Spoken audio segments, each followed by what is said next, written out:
The CEO of Ford, Jim Farley, said another stupid thing. Go figure. For those who don't know, recently the CEO of Ford and GM went to President Trump on June 4th or June 6th, around that time. Don't matter. They went there and they advocated against right to repair, meaning you, the consumer, are officially in their minds too stupid to fix a car. It is dangerous, as Jim Farley says. He knows he can fix his 1973 Ford Bronco, which, I'm sorry, everybody can fix those vehicles. There is nothing to them. The wiring schematic fits on one paper, and they literally came in the owner's manual or the Heinz manual how to repair these cars from scratch. Everybody can do it. To boast that he can do it, that's nothing special, buddy. The fact that you can do it shows how simple things are in the time. But yes, cars are more complicated, but that doesn't mean they're more dangerous, as he says you need specialty tools. Well, buddy, I have a whole toolbox here full of specialty tools, and Ford is no different. Actually, Ford is different. They like to redesign things every 3 years, and that is a piss off.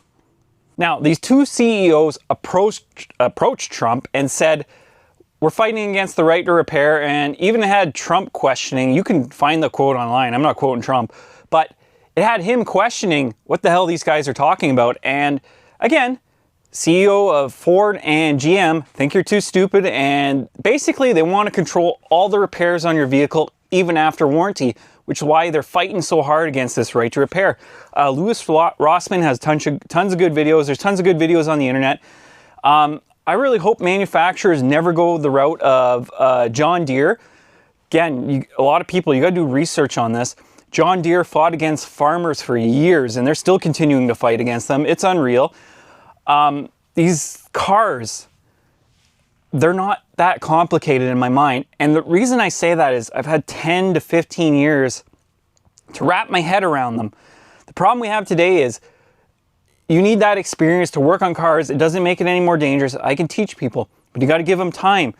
I can do it through videos. I can do it through college. I can do it through apprenticeships. I can teach anybody how to fix this stuff, but it takes time. And that's where a lot of people don't want to put time in. Brakes now, yes, there's some issues there, like on Blazers. If you push back the caliper without pulling off the reservoir cap, you will create hard ABS faults. You're going to learn. You're going to make mistakes. Things like that are through experience. A lot of mechanics experience that. Sometimes you can calibrate the module. Sometimes you got to replace it. And because you have to replace it, sometimes you can't program it. Because you can't program it, it has to go to the dealer. There'll always be jobs where it has to go to the dealer. It is what it is. I experience it. That's why I have several scan tools around, because not every scan tool does the job I need it to do. And that's where mechanics are always going to be there. They're going to be there. They can fix things. The fact he's saying you need Ford training and Ford schooling to be able to fix things safely is just a load of crock. This is also the same guy who said there's a shortage of mechanics, but he still refuses to pay what mechanics are worth.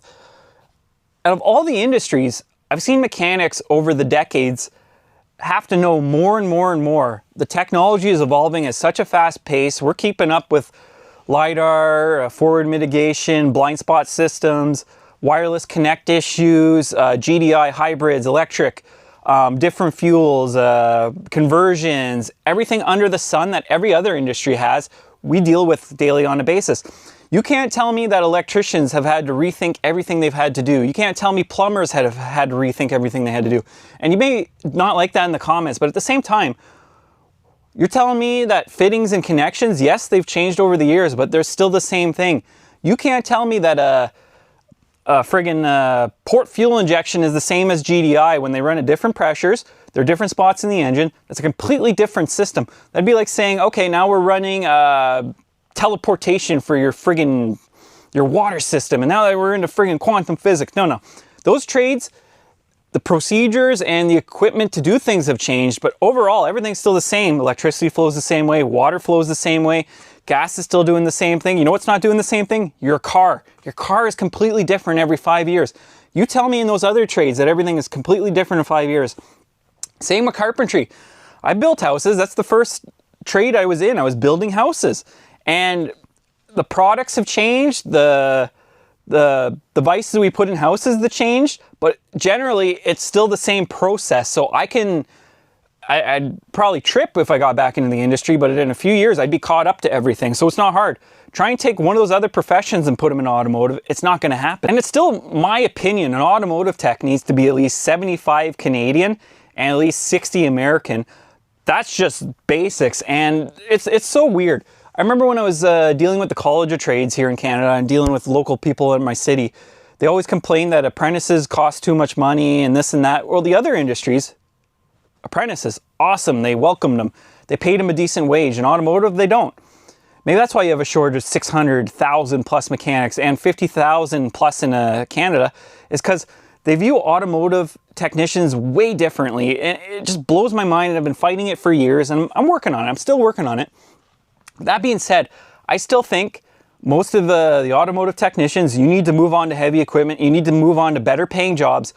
Automotive is a dead industry until things change. Unfortunately, dealerships are owned by trust fund kids, second, third, fourth generation owners.